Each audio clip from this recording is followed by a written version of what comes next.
The life and times of Joe Hall, and I'm going to talk about your early childhood. Well, I'm going to ask you about it because I've never really understood it.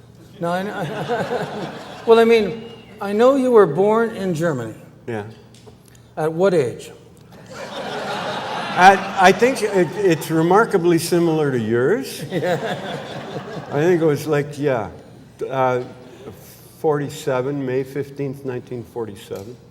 And how long did you live there? I was born in a town called Wuppertal, which has the distinction of having the longest running accident-free monorail in the world.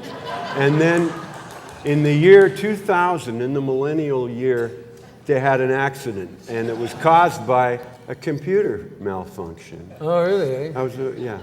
The actual Y2, K2, whatever it is. Glitch? Not on that day, no. But it was a computer screw up. Anyway, it's a beautiful little town, about the size of Edmonton, just east of Cologne.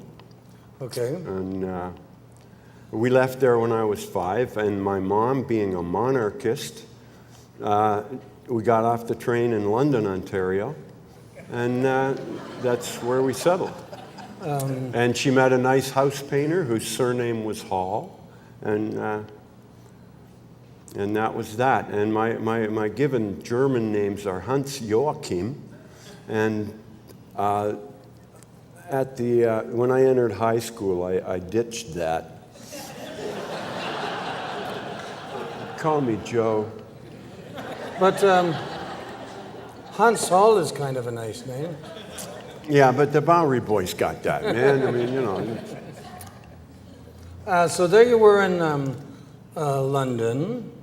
And around what time, what period did you begin playing musical instruments?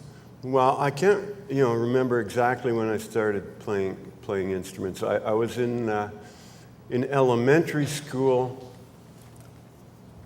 I got involved with the violin, and because I'm not exactly sure what my motivation was, but after a couple of years of the violin, I bought a ukulele pick and I turned it sideways, and I thought, this is the way to go. I'd been a choir boy in the Anglican church from the time I was about 7. My mom wanted me out of the house Sunday mornings, and so I was in a choir, and I had lots of ear training. I still can't sing, but I can hear really well. And I really enjoyed choral singing. That was great fun. I was a late bloomer. My voice didn't break till I was 17, so I really rode that choir stuff.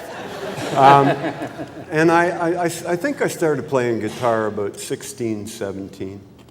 And was this as part of the sort of folk revival? Mm-hmm. Oh, for sure. I was, I love to go out and dance to R&B, and I remember seeing Ronnie Hawkins many times when I was about 15 or 16 years old, and when his band would come to London.